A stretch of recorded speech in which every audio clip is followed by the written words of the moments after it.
उत्तर प्रदेश में चुनाव है? क्या ख्वाहिश है आपकी?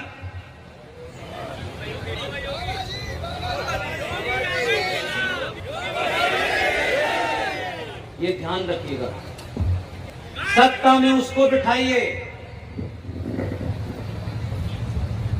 जो राष्ट्र के लिए कुर्सी पे लात मारते हैं, और जो कुर्सी से चिपक जाए उसे परमानेंटली उठा दीजिए। इसलिए राजनीतिक लोगों से जो लोग ये उम्मीद करते हैं कि हमारा नेता आदर्शवादी हो, महान हो, ज्ञानी हो, माफ कीजिएगा, आप आदर्श समाज में नहीं रह रहे। आप ऐसा नेता चुनिए। फिजिक्स पढ़ी आप लोगों ने? न्यूटन्स का नाम सुना है आपने? न्यूटन्स का थर्ड लॉ ऑफ मोशन क्या कहता है? उसे अंग्रेजी में कहते हैं every action there must be an equal and opposite reaction. और ये हम सब जो लोग हैं साइंस पे जीते हैं, क्योंकि सनातन को ही साइंस कहा जाता है। 1947 में एक आदमी ने Newton's third law of motion की परिभाषा गलत पढ़ ली थी। गांधी जी ने न्यूटन की परिभाषा गलत पढ़ ली, पूरे देश को पढ़ दी। उन्होंने कहा एक चांटा कोई मारे तुम दूसरा गाल आगे कर देना, ये तो न्यूटन थर्ड लॉ के खिलाफ है। आपको देर में समझ आई 2017 में गुजरात के लोगों ने जो 1947 में गलत काम किया था उसका प्रायश्चित 2014 में कर लिया। जिस आदमी ने Newton third law of motion की गलत थ्योरी बताई, 2014 में Newton third law of motion के ऐसे थ्योरी के मानने वालों को बैठाया कि उन्होंने कहा कि every action there must be an equal reaction, और उन्होंने कहा कि एक साथ एक गाल पे नहीं, दोनों गाल पे मारना है। इसलिए कौन कह रहा है कि समाज नहीं बदला? अभी तो बहुत थोड़ा सा बदला है। और जो आपको सुबह शाम धमकियां देते हैं,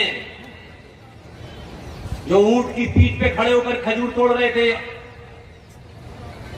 जो दुनिया को ज्ञान देते हैं, शर्माइए नहीं, अपने होने पे एहसास कीजिए। आपके अंदर जो कुंठा भर दी गई है उसे निकालिए। दुनिया में आपसे कोई गौरवशाली इतिहास का देश नहीं है, कोई संस्कृति नहीं है, कोई सभ्यता नहीं है। आप जिनके वंशज हैं, आप जरा उनको याद तो करिए। आपको कौन डरा रहा है? कभी कभी मुझे लगता है कि जुगनू सूरज को डराने की कोशिश कर रहे हैं।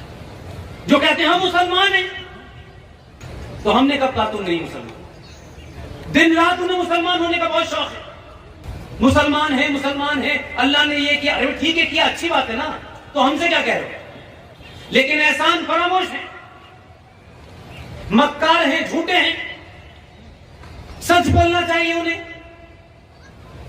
हमें अल्लाह पे पूरा यकीन है, भगवान पे पूरा यकीन है। हमने उसकी जात पे कोई सवाल नहीं उठाया, कभी नहीं उठाया। हजारों हजारों साल से हम ये मानते हैं कोई शक्ति है जो इस दुनिया को चला रही है।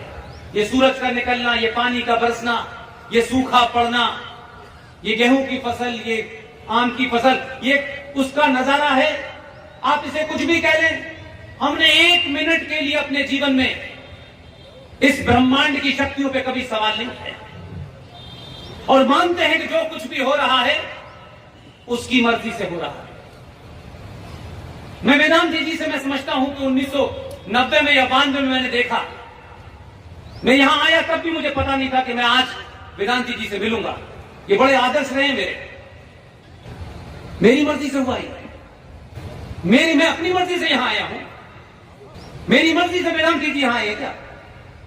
इसलिए किसी की मर्जी है, इसलिए हम यहां, इसलिए उसकी मर्जी से पत्ता हिलता है, उसकी मर्जी से हवा चलती है, उसकी मर्जी के बगैर कुछ नहीं हो सकता, उसकी मर्जी के बगैर कोई कुछ कर भी नहीं सकता, और उसी की मर्जी है, इसीलिए 2014 में आया है। कुरान मजीद में बड़ा साफ साफ लिखा हुआ है,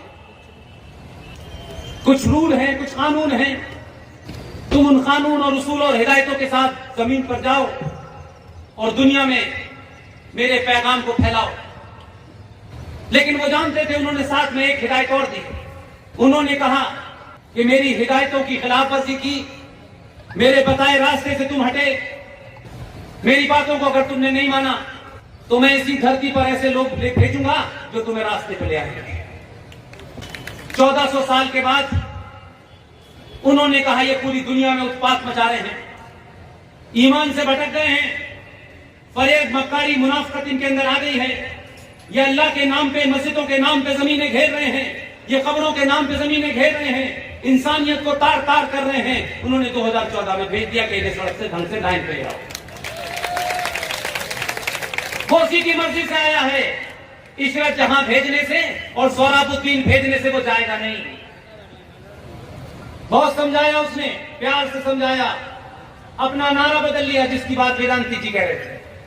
शुरू में सबका साथ सबका विकास था, उसने कहा ये शायद समझ जाए, उसने कहा सबका विश्वास, लेकिन वो कहां मानने वाले थे।